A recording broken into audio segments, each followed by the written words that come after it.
Muito bom dia, esse é mais um vídeo da Casa do Saber Africano. Hoje a gente vai fazer um desdobramento do assunto anterior, do vídeo anterior, que era a necropolítica. Então, para isso, eu gostaria de pedir a todos os meus amigos um bom dia, a todos que nos assistem, Silvana e Paulo. Bom dia, Caetano. Bom dia, Pá. Bom dia a todos. Sejam bem-vindos ao canal da Casa do Saber Africano. Bom dia. Dia, Sil. Bom dia, João. Bom dia a todas e a todos. Sejam bem-vindos ao canal da Casaf para esse vídeo Necropolítica Parte 2. Muito obrigado, gente. Então, pessoal, como a gente vai estar desdobrando um tema, só para vocês entenderem, por que a gente desdobrou o tema necropolítica? É um tema muito extenso, vocês viram que a gente conceituou, falamos de vacinação, falamos de falso dilema, enfim, teve muito tema que a gente abordou no tema 1.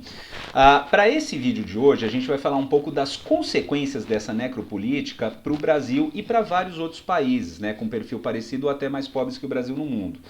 A conclusão disso é que, infelizmente, a desigualdade social vai aumentar. Isso daí talvez seja o pior fator de toda essa pandemia, de estar toda essa gente morrendo, todo esse resultado social. A desigualdade social, infelizmente, ela já está aumentando e tende a aumentar mais. Isso é a grande preocupação da OMS e dos países do mundo de maneira geral, então é disso que a gente vai falar. E começando a falar da própria OMS, a gente vai falar um pouco, portanto, das recomendações da Organização Mundial da Saúde para essa pandemia. Então a gente vai estruturar essas recomendações em 4 pilares. Então, o isolamento social, testagem, uso de máscara e falar também de tratamento precoce, que é isso que a gente vai começar. Então, mostrando um pouquinho para vocês, quais são as recomendações da OMS em relação a esses 4 pilares. Vocês estão vendo aí, fotos, são prints das páginas da ONU News, que é um canal oficial da ONU, da Organização Mundial de Saúde, que nós recomendamos bastante. Esse noticiário ele é em português e é uma fonte muito confiável. Então, para quem quer evitar fake news e ter acesso a fontes confiáveis, nós recomendamos altamente. Então, esse canal da ONU News, vocês estão vendo aí, OMS diz que combate ao novo coronavírus tem de incluir testagem de casos, Vamos falar um pouquinho de testagem. Por que é importante? Testagem, gente. A testagem serve para rastrear as pessoas e tentar isolá-las. Então, qual que é a ideia? Com a testagem em massa, que era o que propunha a OMS, os países eles têm condição de fazer uma política mais inteligente, de isolar com mais eficácia aqueles grupos e as pessoas que estão infectadas, e poder controlar, deixar que outras populações tenham uma circulação um pouco maior, um pouco mais inteligente. É isolar os casos. Isso no começo da pandemia, inclusive, se fosse bem aplicado, teria um resultado ótimo. Países que fizeram isso de maneira muito inteligente, para vocês terem uma ideia, foi a Coreia do Sul e a China. E eles tiveram um resultado depois muito bom, por quê? Porque aplicaram testagem, A gente vai ver como foi o resultado disso no Brasil. Outra coisa que a ONU recomenda bastante, a questão do uso da máscara, Então, o uso da máscara, por que é importante?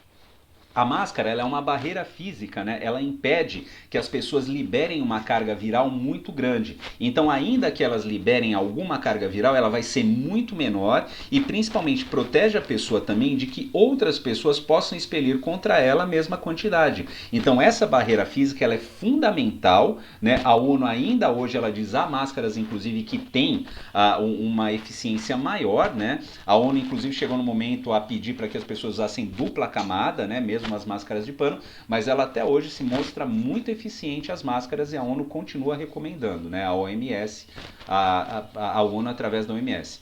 Outra coisa importante também que a OMS recomenda é medidas de isolamento social, E por que é importante o isolamento social?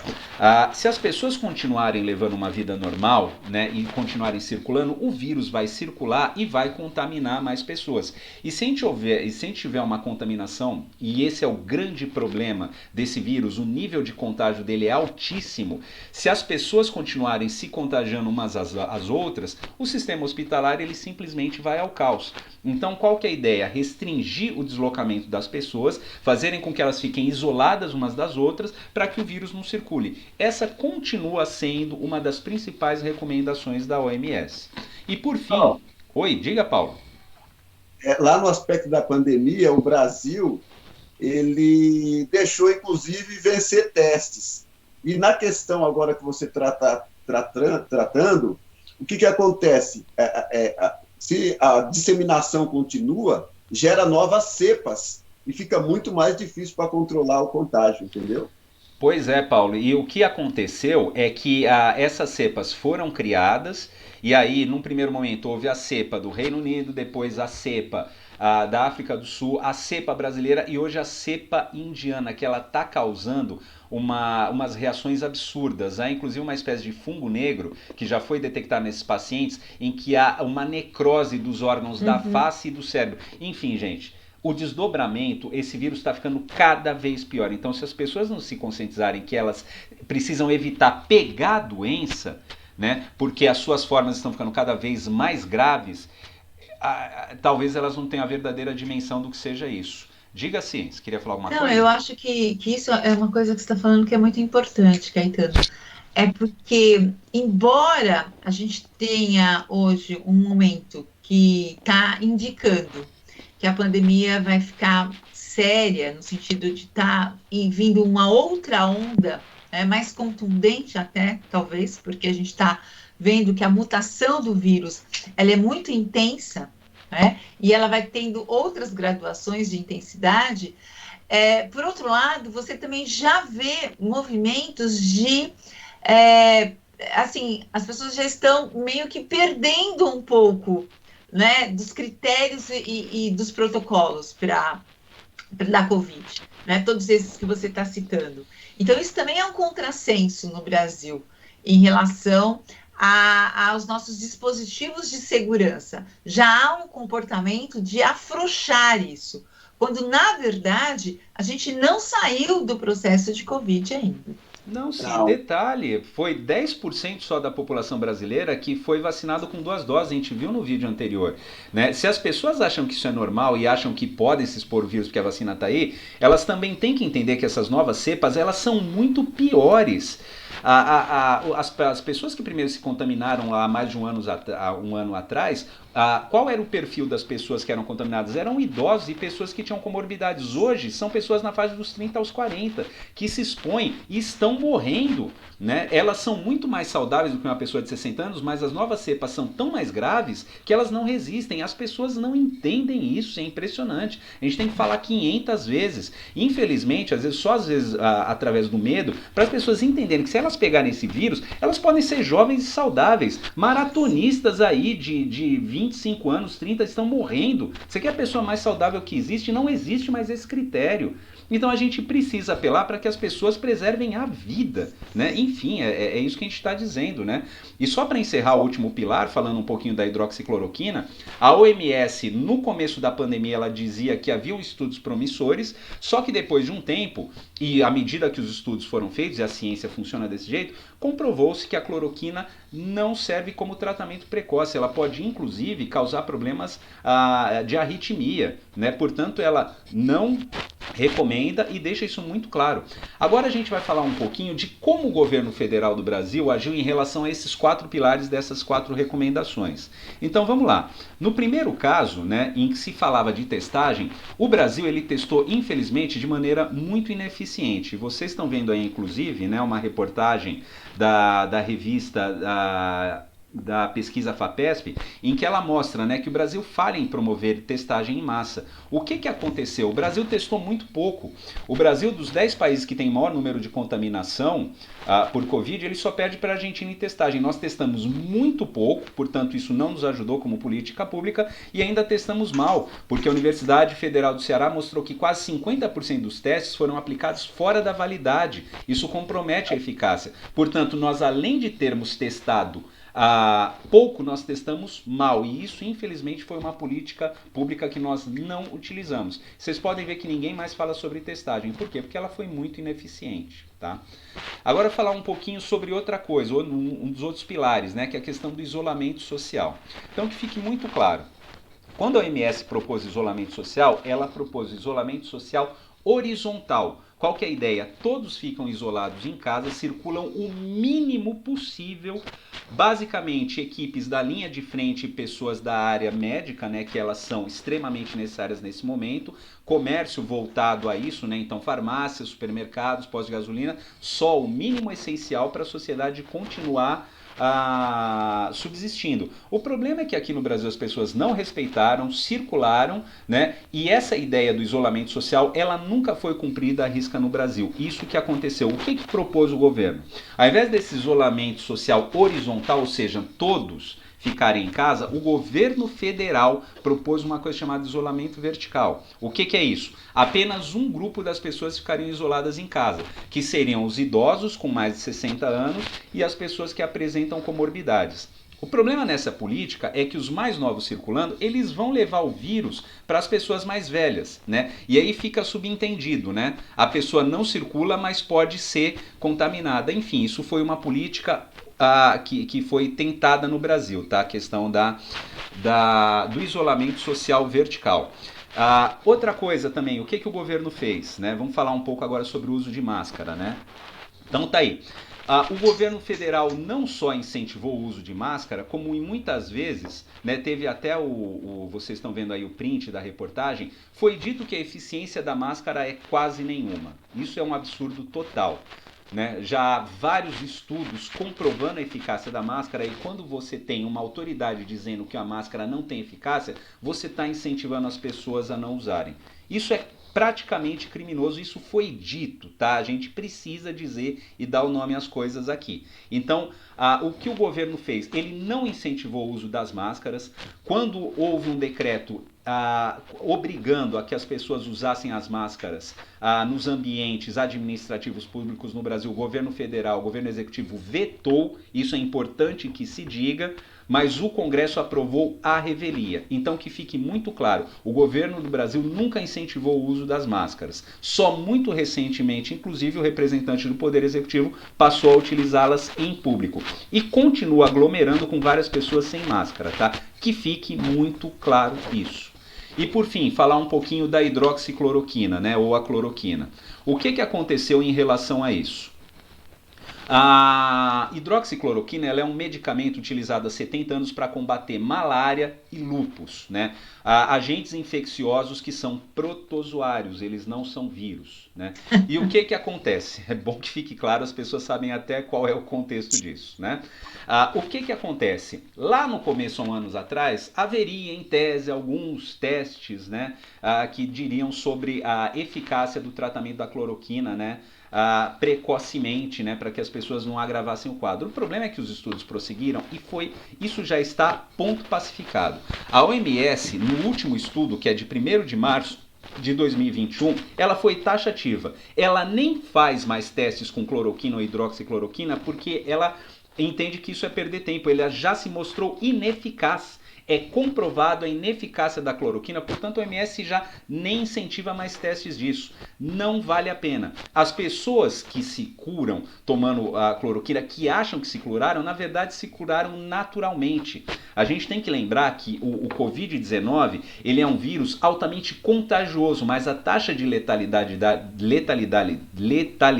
dele é relativamente baixa. Então o que acontece? A pessoa se cura naturalmente em mais de 85% dos casos. Como ela tomou ou cloroquina, ou ivermectina, ou azitromicina, e aí ficou curada naturalmente, ela acha que se curou por conta disso. Então a OMS não recomenda, o governo ainda hoje continua indicando um medicamento que não tem nenhuma eficiência comprovada, mais do que isso, que tem uma ineficácia comprovada para combater um vírus. Então a gente precisa dizer as coisas como elas são. Então é isso que a gente tinha para dizer um pouco sobre como foi como o governo agiu aí, né, em relação a esses 4 pilares durante a época da pandemia. E aí, nesse caso, gostaria agora de ouvir um pouquinho aí do Paulo, né? Ô Paulo, como é que fica o aspecto legal, né, econômico disso por conta disso tudo que foi dito? Vamos lá.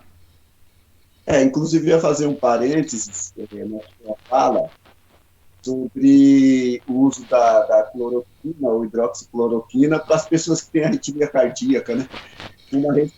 Pelo órgão oficial Erga-Omnes, ou seja, para todos, essas pessoas estão com um veto de morte certa. Bom, o que vem a ser essa questão da agência econômica e legal em função disso tudo que o João está comentando? Eu digo, no nosso país, que ele está fazendo? Esse Estado está seguindo o que nós chamamos a lógica do capital. Tem um livro muito interessante, O Capitalismo e o Covid-19, que foi organizado por 3 autores, que é o Daniel Castro, o Danilo Darcênio e o Márcio Pockmann. E ele reúne, neste livro, pelo menos 37 especialistas que vão fazer artigos, ou que fizeram artigos, relacionados a esses comportamentos do Estado em relação ao tratamento da pandemia. O que esse livro suscita para a gente? Ele suscita, entre outras coisas, trouxe à tona grande debate para a sociedade. Qual é o tipo, sobre a ótica econômica, de desenvolvimento socioeconômico que o mundo quer para si, em especial o Brasil? Tem um artigo da doutora Jucimere Isolda Silveira, que ela é doutora pela Pontifícia Universidade Católica de São Paulo e também é mestre em Sociologia pela Universidade Federal do Paraná, no curso de graduação para mestrado em Direitos Humanos. Ela aponta essas questões num artigo que ela intitulou Cenário de Enfrentamento à Covid-19, qual é a agenda de direitos humanos e políticas públicas com perspectiva neocolonial. O que quer dizer isso?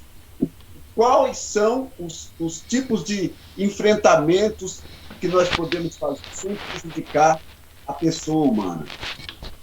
Com base nisso, tem um artigo publicado de economia na BB News que diz o seguinte, um apontamento do professor Richard Baldwin, que ele é um professor economista da Universidade de Genebra, na Suíça, e ele aponta que é preciso proteger as pessoas mais vulneráveis.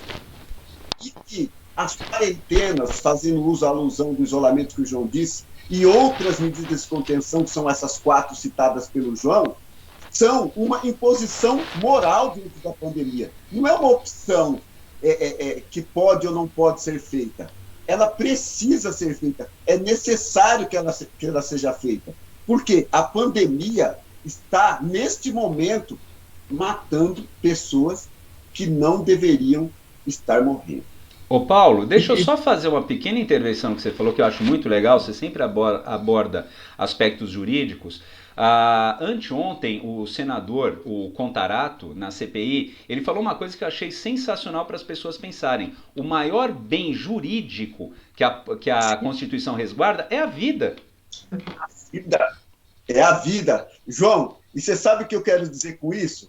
Porque é o seguinte, quando ele fala desse bem jurídico, na nossa Constituição, que foi promulgada em 1988, lá no nosso Congresso Nacional, aponta que o direito à vida, ele está lá no nosso artigo 5º, no caput, para quem não sabe, é na descrição, que todos são iguais perante a lei, sem distinção de qualquer natureza, garantindo-se, inclusive aos brasileiros e estrangeiros, o direito à inviolabilidade da vida.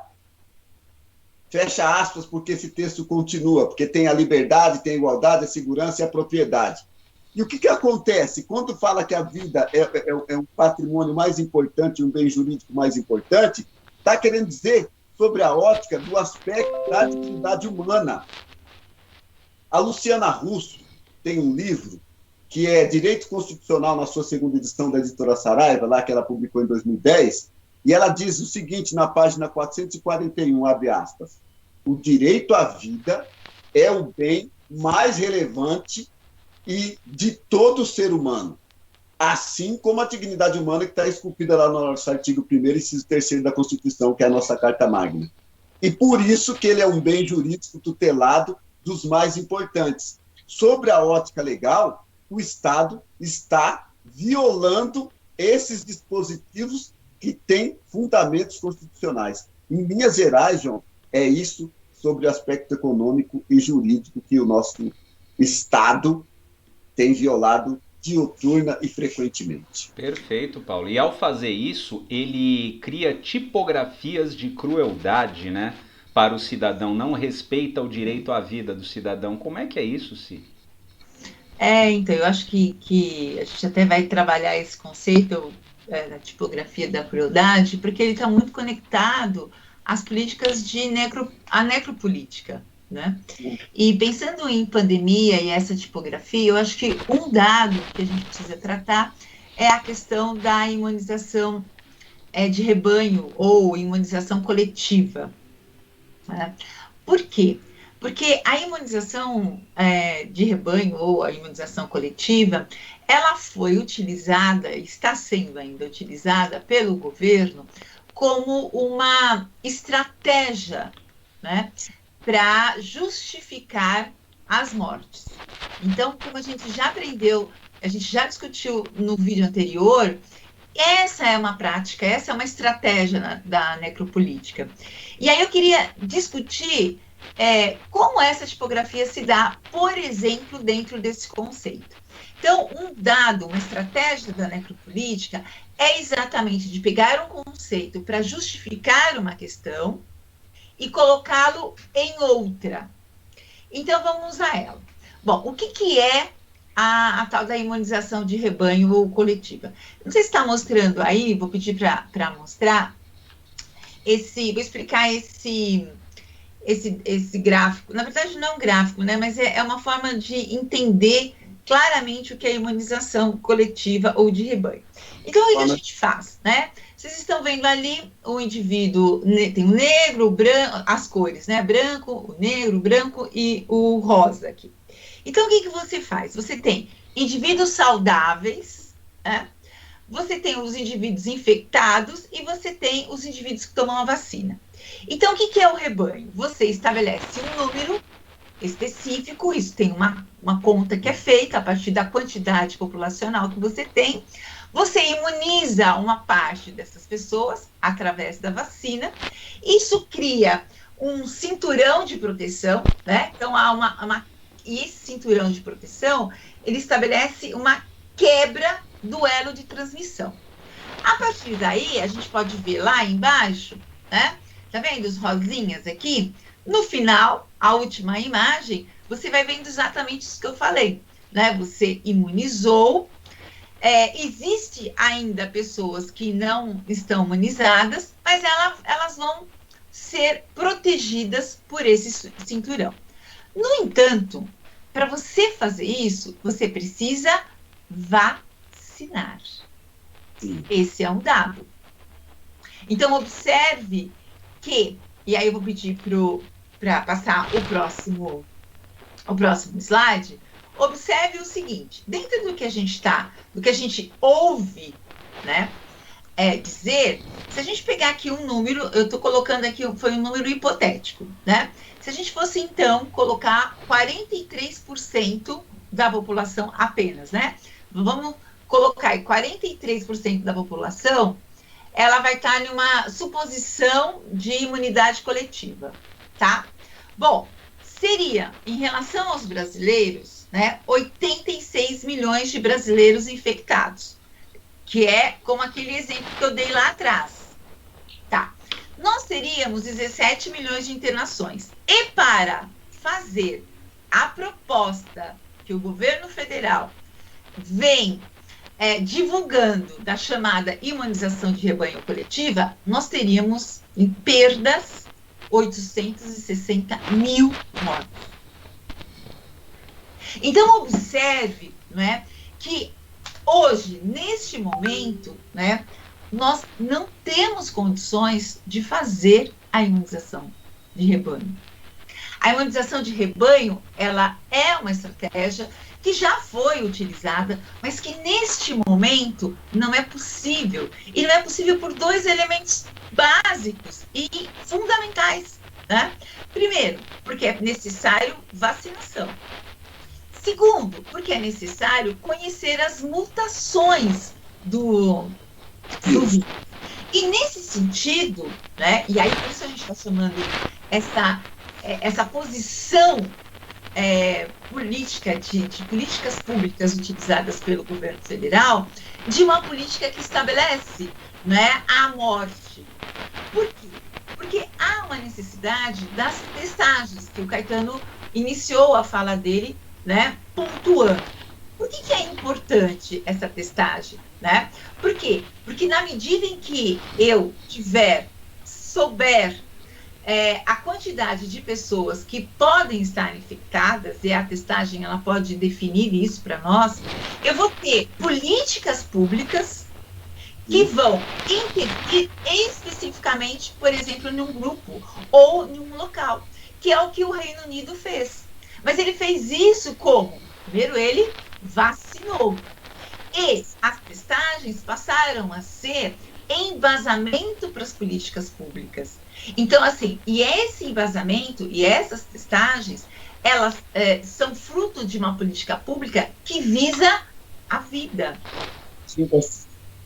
Exatamente. Então, o que eu estou dizendo, entre outras palavras, né, que o trato que a gente está tendo em nível de governo federal em relação à Covid é um trato que justifica a morte e não a vida. Você, inclusive, João, lá em Serrana foi feito um estudo onde a vacinação comprovou que acima de 75% é possível fazer esse cinturão de proteção que a Silvana está falando. Pois é, Paulo, o problema é que quando a gente está falando em imunização, é imunização pela vacina, né?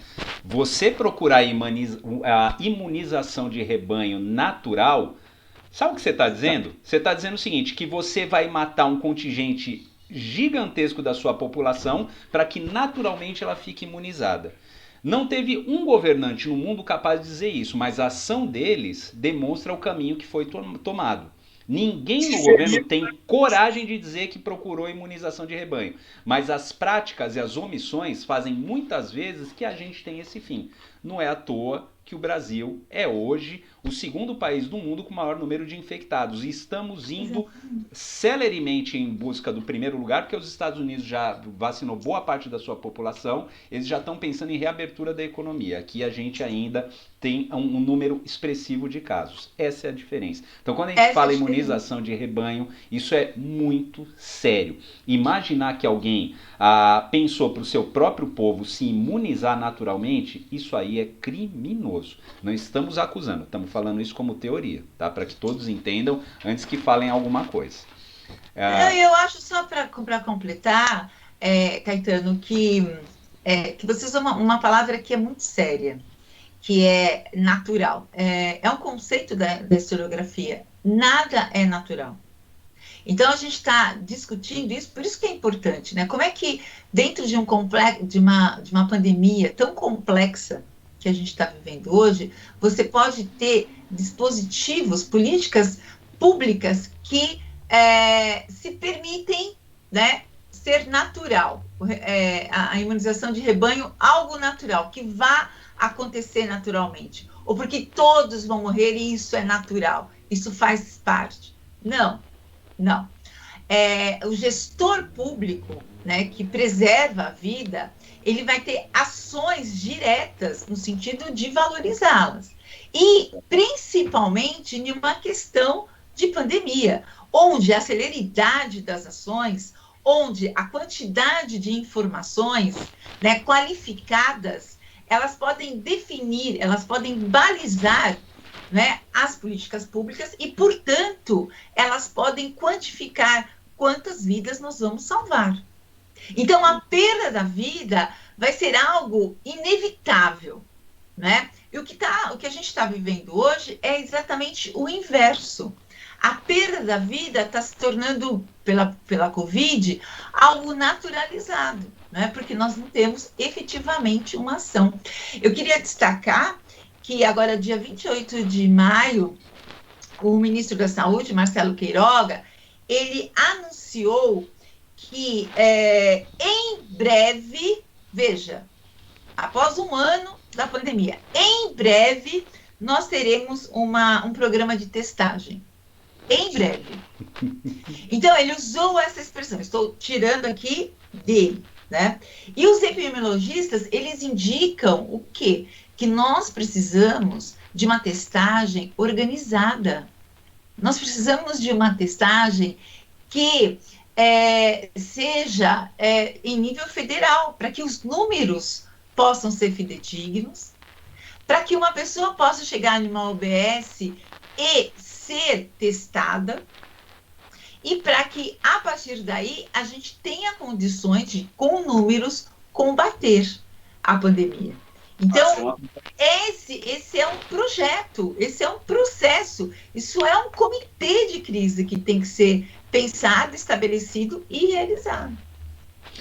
Pois é, e aí o que acontece? Criou-se no Brasil uma CPI da Covid. E por que foi criado? Os números do Brasil, eles são péssimos. Então, de novo, o Brasil tem a mais alta taxa de transmissibilidade do mundo. Nós somos primeiros nisso. Somos o segundo país no mundo com quantidade total de mortes. Gente, o Brasil não tem 3% da população mundial e responde a quase 14% dos mortos. Há uma desproporção sem tamanho com o que nós temos aqui. Enfim, como os nossos números são péssimos, criou-se uma CPI no Senado justamente para investigar quais foram as ações do governo durante a pandemia de Covid-19. Então, essa CPI, ela foi criada, ela foi estabelecida em dia 27 de abril. Então, vocês estão vendo aí, né, a cúpula dessa CPI da Covid. Então, o presidente é o Omar Aziz, o vice-presidente é o Randolfo Rodrigues e o relator é o Renan Calheiros. Então, estes são os principais membros e, claro, a todos os outros membros titulares, convidados, né? A CPI ela já está colhendo depoimentos. E o que a CPI está se preocupando, então? Em levantar como que foi a ação do governo, como tem sido, né, durante a pandemia. Para isso, a CPI já ouviu, só para lembrar a todos, né, nesse período que nós temos da pandemia até agora, o Brasil teve 4 ministros da saúde. Né? O atual Marcelo Queiroga, né, e 3 anteriores, que eram o Luiz Henrique Mandetta, Nelson Tais, que ficou 28 dias no cargo, é bom a gente lembrar, e o Eduardo Pazuello, que nem médico era um general. Então, o que aconteceu? A CPI já colheu o depoimento desses ministros, né? Ex-ministros, né, a maioria, e do Marcelo Queiroga atual. Então vocês têm aí ao fundo, né, todos eles. Então o Mandetta, ele ficou 470 dias no cargo. O Nelson Teich, 28, como a gente disse. O Eduardo Pazuello, ele ficou 293 dias no cargo, somando o período que ele ficou como interino e como oficial. E o Marcelo Queiroga, que é do 23 de março até o momento. Então, estes todos são os ex-ministros da saúde. E como é que foi o depoimento deles? Isso é fundamental para a gente entender como tem sido todo esse processo de políticas públicas, né, do governo. Então, no primeiro caso, o Luiz Henrique Mandetta, e ele aparece aí, ele trouxe algumas declarações extremamente importantes para a CPI, né? Inclusive a gente vai ver agora, só para que vocês entendam, né? Entre outras coisas, o Mandetta disse que entregou uma carta pessoal ao presidente Bolsonaro falando da gravidade da pandemia. Ele disse que havia um assessoramento paralelo ao presidente Bolsonaro. Ele diz que era fundamental fazer um plano de testagem amplo e em massa. Ele pediu uma campanha informativa para a população e ele pediu um isolamento social amplo, né, um plano de governo também que contemplasse isso para isolar as pessoas. Então, esses foram as propostas principais do Mandetta. E agora a gente vai colocar um trechinho do depoimento deles para que você entenda um pouco quais eram as propostas dele, ministro da sua saúde, na época.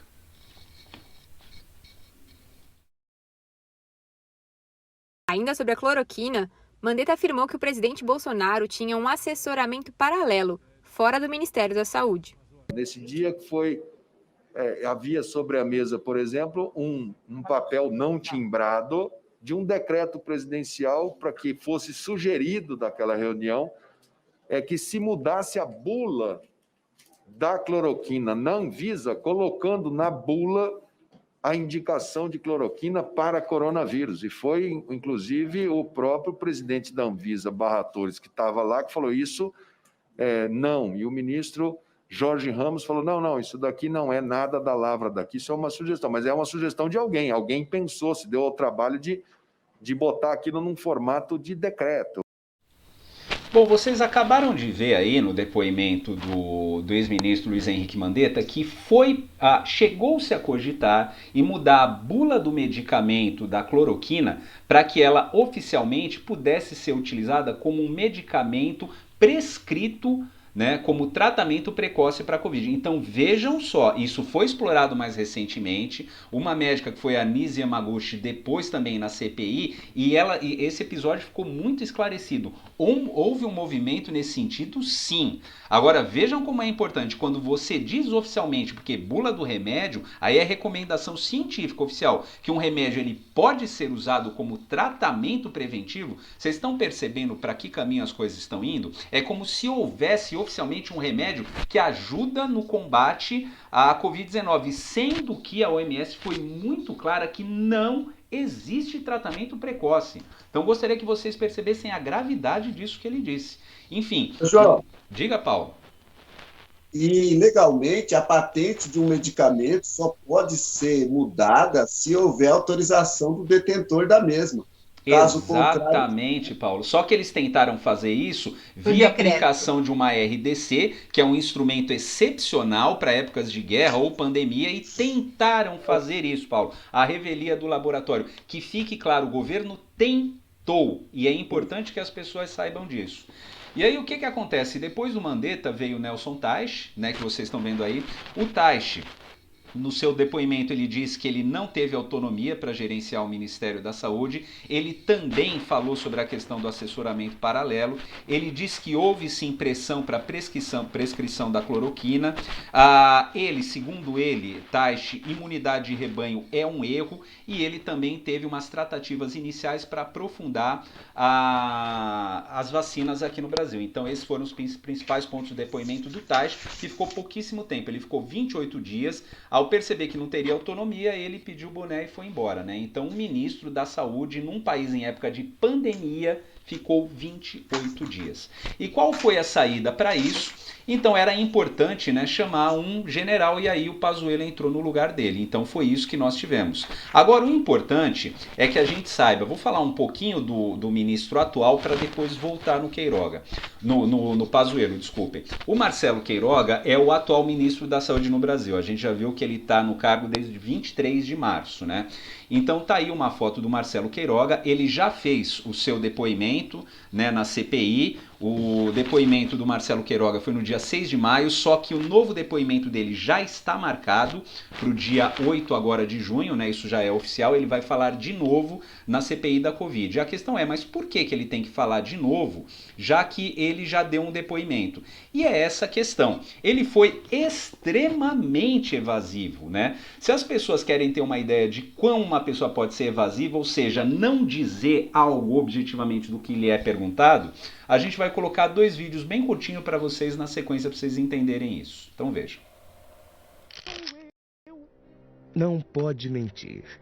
Então me diga, boneco, onde está o Shrek? Olha, eu não sei onde ele não está. Quer dizer que não sabe onde o Shrek está? Não seria impreciso supor que eu não poderia não dizer exatamente que isso é ou não é quase parcialmente incorreto. Então sabe onde está. Pelo contrário, acho que eu estou mais ou menos não rejeitando de vez a ideia que de jeito nenhum, com algum grau de incerteza, inegavelmente Já chega! eu sei ou não sei onde ele provavelmente não está. Se lá não fosse mesmo onde ele não está, mesmo ele não estando onde eu saiba que está. Além disso, o ministro Queiroga se negou a falar sobre prescrição de cloroquina para pacientes com Covid-19, mesmo após ser cobrado de uma resposta objetiva. Vossa Excelência compartilha da opinião do presidente da República sobre o tratamento precoce, especialmente sobre o uso da cloroquina para pacientes de Covid-19? Senador, essa é uma questão técnica que tem que ser enfrentada pela Conitec, Eu aqui já me referi acerca dos eu perguntei ao protocolos senhor, clínicos. a Conitec ela virá na sequência. O senhor compartilha esse ponto de vista do presidente? Senador, segundo o decreto-lei que regulamenta a Conitec, eu sou instância final decisória. Então, eu posso ter que dar um posicionamento acerca desse protocolo, de tal sorte que eu gostaria de manter o meu posicionamento final acerca do mérito do protocolo, quando o protocolo for elaborado. Bom, vocês viram aí 2 vídeos, né, que é uma verdadeira aula de como ser evasivo. Ou seja, ele não respondeu objetivamente ao que era perguntado a ele. Isso irritou demais os senadores lá da CPI, a ponto dele ter sido reconvocado, tá? Então, só relembrando, ele vai de novo se manifestar na CPI da Covid dia 8 agora. Isso já é oficial. Então, o que aconteceu no depoimento do Queiroga, ele foi muito pouco útil, né, para a comissão, porque ele não respondia objetivamente. E agora os senadores vão tentar fazer com que ele responda, né, de maneira, mas em linhas gerais, o que ele, o Queiroga acabou falando, né? Ele disse que não concorda particularmente com a cloroquina, ele disse desconhecer, né, qualquer eventual guerra com a China, a guerra ideológica e que isso tenha prejudicado a vida de vacinas, disse não ser favorável à imunidade de rebanho, ser favorável ao isolamento social e de que cuidou muito pouco das vacinas porque ele não tinha conhecimento técnico para ele, em linhas gerais, o que deu para se tirar, né? E agora vamos voltar ao caso mais importante, né? Vocês acabaram de ver no vídeo um personagem muito conhecido, né, de histórias infantis, que é o Pinóquio, né? Nesse vídeo que vocês acabaram de ver, o Pinóquio foi evasivo. Só que a maior característica do Pinóquio não é ser evasivo, é mentir. E aí a gente vem com outro personagem que é o Pazuello. E é por isso que a gente deixou ele para o final, né? Então vocês estão vendo aí uma foto, uma imagem do Eduardo Pazuello, né? E o que aconteceu no caso do Pazuello, né? Ele irritou demais os senadores da CPI. No primeiro dia, para vocês terem ideia, o Renan Calheiros fez um levantamento de 15 mentiras descaradas, né? Ele foi inclusive para a CPI com alguns assessores e advogados, né? Para que ele não se manifestasse, não produzisse prova contra ele próprio, né? E o que acontece? Ele mentiu demais e isso ficou muito patente. Ele não conseguiu falar tudo o que ele precisava, o depoimento dele teve desdobramento, no dia seguinte ele voltou a dizer, continuou o depoimento dele, mas a grande marca dos depoimentos do Pazuello foi simplesmente a mentira, né? A gente tem que chamar as coisas pelo que elas são. E para dar uma prova para vocês, a gente tem 2 vídeos também curtinhos para mostrar para vocês 2 ambientes de flagrante mentira. E ele é desmentido no ato pelos senadores. Então vejam esses 2 exemplos para mostrar um pouco do que foi a tônica do Pazuello na CPI da Covid. Mandamos para os órgãos de controle. A resposta foi: não assessoramos positivamente. Não deve ser assinado. CGU, AGU, todos os órgãos de controle. TCU. Acabo de receber online uma informação do Tribunal de Contas afirmando que a Corte nunca deu parecer. Eu recebi também aqui, AGU e contrário à compra de vacinas. Vossa Excelência admitiu lá no... Eu reformulo aqui que eu me enganei, era CGU e AGU. Eu peço desculpas, eu confundi o CGU com o TCU. Bom, vocês viram nesse primeiro vídeo, né, que ele havia afirmado que o TCU deu uma recomendação técnica para não comprar vacinas, ele disse isso na CPI, e aí o que acontece? O Renan Calheiros falou, olha, acabei de receber aqui um parecer do TCU dizendo que não disse isso. E aí ele voltou atrás dizendo que realmente o TCU não tinha recomendado, que ele havia se enganado. Então ele foi pego num caso de flagrante mentira. E depois diz que se confundiu as siglas TCU com AGU, que são coisas completamente distintas, enfim. Oi, Paulo. E frise-se, sob juramento. Sob juramento. Ele poderia ter sido preso. Alguns senadores, inclusive, Paulo, solicitaram a prisão dele durante a CPI. O Omar Aziz não fez assim, como o Weingarten, que foi um outro depoente, né? Agora vejam um outro momento em que o Pazuello também mentiu à CPI da Covid. O Brasil usa cloroquina há 70 anos. A cloroquina é um antiviral e um anti-inflamatório, conhecido pelo Brasil. Ele é antiviral e anti-inflamatório. Ele tem ações antivirais e anti-inflamatórias. Pelo menos é o que me é trazido. Eu não sou médico. Desculpe. Eu vou concluir. Isso foi o que eu recebi ao longo das histórias. Eu não estou entrando na linha médica. Se causa discussão se ela é antiviral ou não, eu retiro. Vou colocar só sobre a lógica do medicamento, para não haver discussão. Só como medicamento, doutor. Não, por favor, eu queria concluir. A hidroxicloroquina é antiprotozoário, Sim, senhor. não é antiviral. Mas ela teve ações dessa forma. Eu não vou entrar no mérito, porque realmente não tenho conhecimento para entrar. Bom, aí no outro vídeo, né, vocês estão vendo, ele começa a dizer que a cloroquina é um antiviral, né, e continua insistindo nisso, senadores dizendo que não é, ele insistia, que ouviu dizer de outras pessoas que eram isso, quando finalmente o senador Otto Alencar diz a ele que a cloroquina é um antiprotozoário, não é um antiviral, e ele continua insistindo que não vai discutir isso, porque não é médico, mas ouviu de outras pessoas e iria continuar daquela maneira. Então vocês veem que é uma pessoa que não é da área, né, discutindo e insistindo com algo, dando ares de verdade para aquilo, quando hoje o Brasil inteiro já sabe que a cloroquina é um antiprotozoário, né, enfim. E aí, nesse caso, a gente começa a perceber que aquelas pessoas que representam o governo têm uma grande dificuldade de assumirem os seus atos, como é o caso do Queiroga, ou então mesmo de inventarem novas versões, né, e aí a gente vai ter que chamar isso pelo que é, por mentira em depoimento. E aí o Pazuello, ele vai responder judicialmente por isso, né? A CPI, ela tem instrumento de força muito grande. O Omar Aziz a todo momento falou isso com ele, olha, o senhor está protegido hoje pelo governo, mas pode ter consequências, acho que seria melhor o senhor dizer a verdade, e ele insistiu, isso vai trazer consequências. E detalhe, o Pazuello também vai ser chamado novamente. Então, até o momento, esse foi o desdobramento do que tivemos dos 4, até o momento, ministros da Saúde do Brasil, e foi dessa maneira que os seus depoimentos foram conduzidos na CPI. Lembrando que a CPI também chamou pessoas importantes, como a médica que continua insistindo no tratamento precoce da cloroquina, Nise Yamaguchi, chamou Fábio Weingarten e outras pessoas importantes. Ontem foi o depoimento da infectologista Luana, que foi muito bem, inclusive. Então, até o momento, essa foi a ação, é o que nós tivemos de ação apurada da Covid-19, né? E aí, queria trazer novamente a palavra pro Paulo, né? Ô Paulo, isso aí, quando a CPI começa a mostrar e começa a querer responsabilizar as pessoas pelo que elas fizeram ou não fizeram, é por conta de que elas infringiram direitos pessoais dessas pessoas. Como entra a questão da bioética e do biodireito em relação a isso? João, eu queria parabenizar a sua pesquisa, porque você deixou muito claro o que vem acontecendo em relação a essa CPI da Covid-19.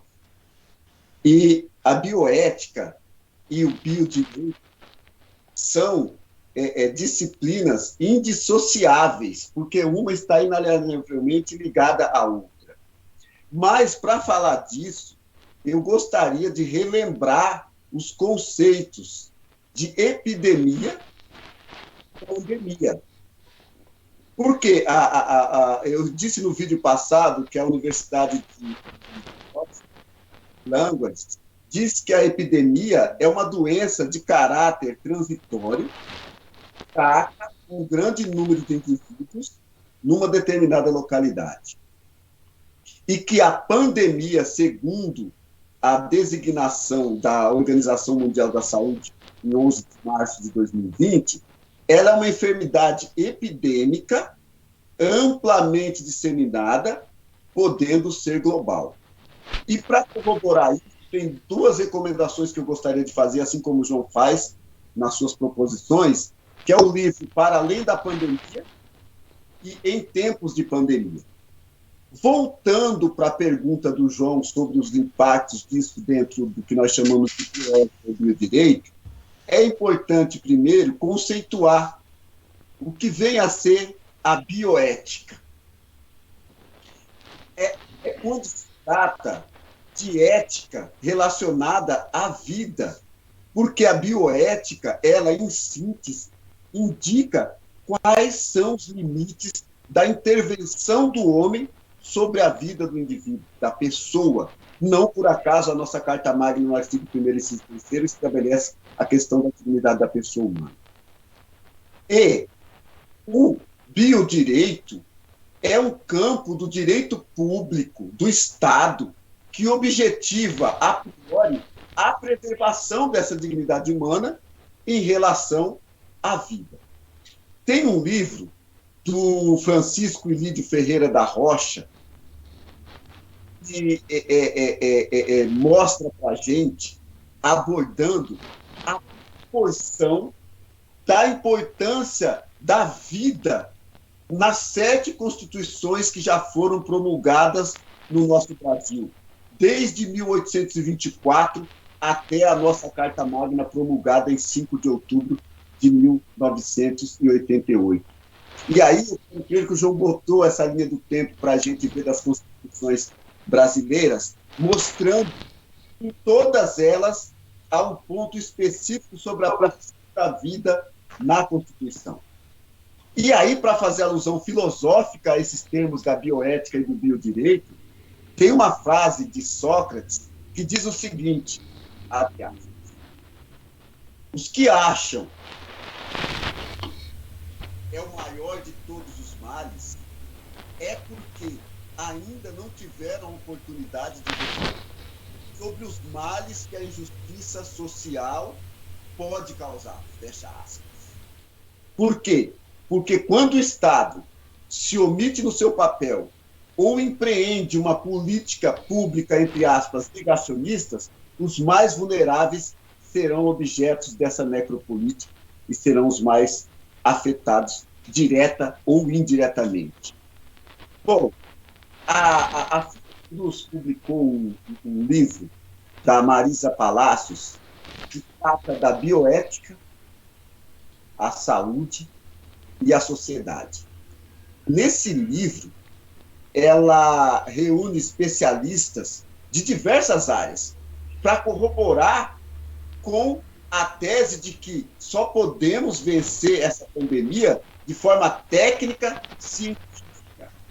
E nesses profissionais que ela reuniu, tem profissionais do direito, da medicina, da farmácia, das ciências sociais, da filosofia, da imagem, da psicologia, que demonstra que, nesse momento, há uma necessidade da união dessas áreas trabalharem em conjunto para que nós possamos ter uma oportunidade de vencer a Covid-19 de uma forma clara e transparente para a sociedade, não uma administração paralela. Não é, João?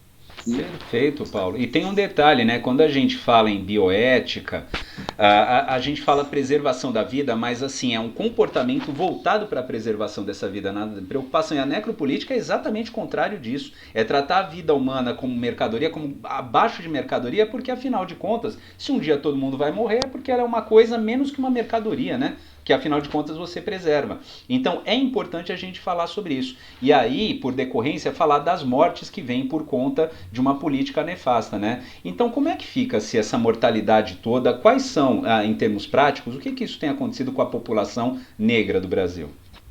Tá. Eu posso só fazer um passo atrás, porque eu fiquei assim tão... É tão impactante, né, a fala do Paulo, depois da sua, que a gente não tem até um pensar aqui, né? Que eu acho que só recuperando tudo que você colocou, né, Caetano, dessa questão, e que está muito conectada com o que eu vou falar depois, mas essa sucessão, não só de ministros da saúde, isso né, essa troca de ministros da saúde, que não tem expertise para estar lidando em um momento como esse, não é porque não são médicos, né? Mas não é só por isso, é porque também não tem esse expediente para estar tratando nessa questão. Todos eles trazem assim uma falácia lógica, né?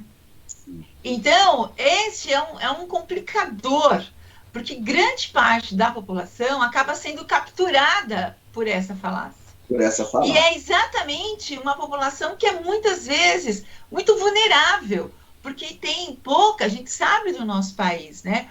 Pouca formação, os índices de educação são baixos no Brasil ainda, não é? Há um distanciamento da informação, principalmente agora que nós estamos distantes, né, do mundo do trabalho presencialmente, grande parte, porque o mundo do trabalho também é uma troca de informação. Então, quando eu estava ouvindo isso, e logo depois, né, o Paulo dando essa sustentação legal, né, de legalidade ao valor da vida através da bioética, a gente fica realmente pensando, né, que estrutura de poder, né, foi desenhada, né, e que agora enfrenta a pandemia que a gente tem no Brasil nesse momento. A gente não podia estar no momento mais delicado da nossa história e das nossas vidas no país.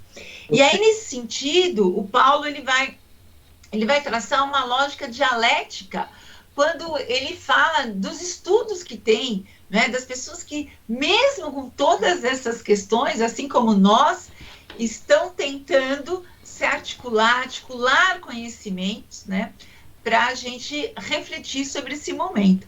E aí, colocar, para responder a pergunta do Caetano, a vulnerabilidade no Brasil, ela também tem cor, né?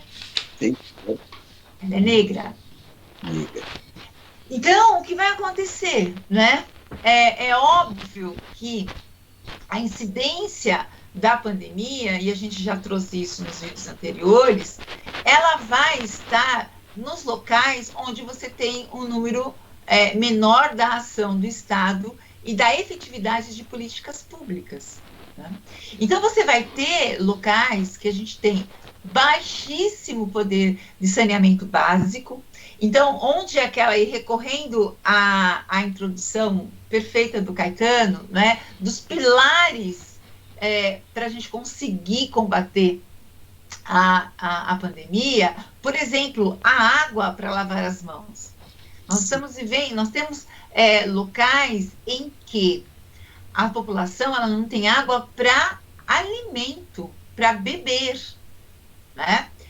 O esgoto está a céu aberto. E aonde está, que tipo de pessoas estão lá? Quem são essas pessoas? Na sua grande maioria, negros e pobres. Então, a necropolítica nesse sentido, e aí tem um detalhe que é importante. A necropolítica que está sendo implantada no Brasil, ela também tem um dispositivo, um cinturão de legitimidade legal. Eu não sei se o Caetano vai colocar aí, mas a gente tem uma pesquisa, que é um boletim, na verdade, a pesquisa que da Faculdade de Saúde Pública, ela revela que essa gestão do presidente Bolsonaro, ela executou uma estratégia institucional para propagar o vírus. Né? Isso é uma questão muito séria, né? Porque eu indico a leitura, porque quando você vai lendo, eles foram relacionando várias normas, várias leis, né, que foram sendo delineadas nesse período, né, e que colaboraram de forma contundente para a expansão do vírus. E aí eu queria fazer uma citação aqui, o direito não é a minha área, é a do Paulo, mas eu peguei essa frase que eu achei que é um elemento interessante para a gente abordar como essa necropolítica está também chamando para si assegurar, né, as questões do direito. Então, a frase não é minha, está nesse texto, aspas para a frase. Diante da pandemia, o direito brasileiro tem servido tanto como escudo que protege os direitos humanos. Então, assim, a gente está falando dos direitos humanos, então a gente tem que entrar no Supremo Tribunal para tentar fazer com que os governadores tenham o direito também de vacinar, né? Então, isso é o direito à vida, isso é respeito aos direitos humanos, como a espada que ataca e ameaça. Então, essa questão do direito, que é mais a área do Paulo, eu reconheço que estou aqui pisando em um terreno, para mim, né, arenoso, mas eu estou tomando essa ousadia apenas para didaticamente explicar como essas políticas públicas que estão sendo oferecidas neste momento pelo governo federal para combate da Covid, ela estabelece uma segurança para o governo, ela tenta segurar o governo através de dispositivos legais, e, por outro lado, né, ela ataca um segmento muito específico da população, né, que é o segmento pobre, que é o segmento negro, e que já, por uma história, já tem muitas vulnerabilidades, né, de ausência, inclusive, de educação, de saúde, de políticas públicas que valorizem esse acesso. A gente tem, por exemplo, a questão do SUS, né? O SUS é uma referência do Brasil mundial. E aí, legalmente, o que tem acontecido? O governo tem se afastado, né, de utilizar-se da capilaridade que o SUS possui para desenvolver políticas públicas de sustentação e de defesa dos direitos humanos e dos direitos à vida, né? Então, eu penso que esse momento que a gente está vivendo é um momento de desafio e é um momento em que a nossa população, ela tem, como já disse uma senadora, um alvo no peito. E a população que tem esse alvo no peito é a população que está distante da vacina, que está distante dos testes, que está distante de políticas públicas e, portanto, está próxima, muito mais próxima à morte. Sim, João. Fala, Paulo. Quando assim faz a alusão legal de utilizar o direito para outros fins de defesa da necropolítica governamental, eu volto a frisar que o bem mais precioso do homem é a vida, preservada por meio da sua saúde. E no Brasil, esse direito é para todos os cidadãos, indistintamente, em especial cidadãos negros da periferia, que assim citou com muita propriedade. Porque a nossa Constituição de 5 de outubro de 88 ampara lá no artigo 196 que a vida é o bem mais precioso do homem, sobre a ótica do biodireito. Só que o que é importante salientar para complementar essa minha fase? Dentro da bioética, a OPAS, que é a Organização Pan-Americana de Saúde, definiu que a bioética trabalha em função e a serviço da vida, e não ao contrário. Era isso que eu queria dizer em relação à fala.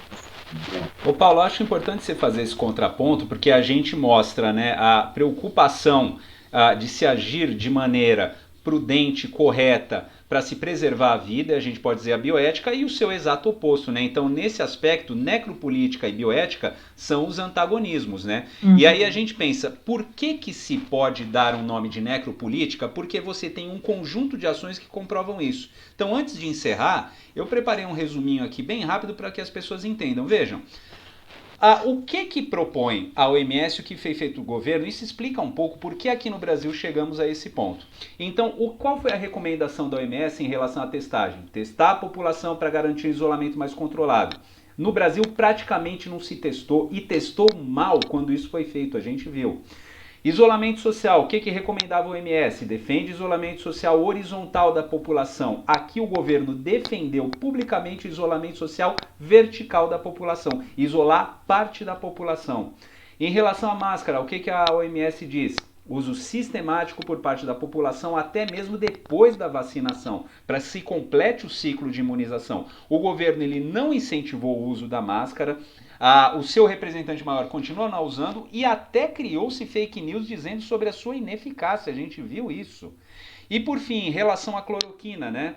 A OMS já afirmou reiteradamente que vários estudos científicos comprovam a ineficiência da cloroquina e o governo defendeu a prescrição e continua defendendo, né? Isso ainda é ponto não pacificado. Então vejam, por que chegamos a esse ponto? Tá aí um pequeno resumo. Pegamos 4 pilares para entender por que o Brasil tem quase 14% de mortes no mundo quando sua população não chega a 3%.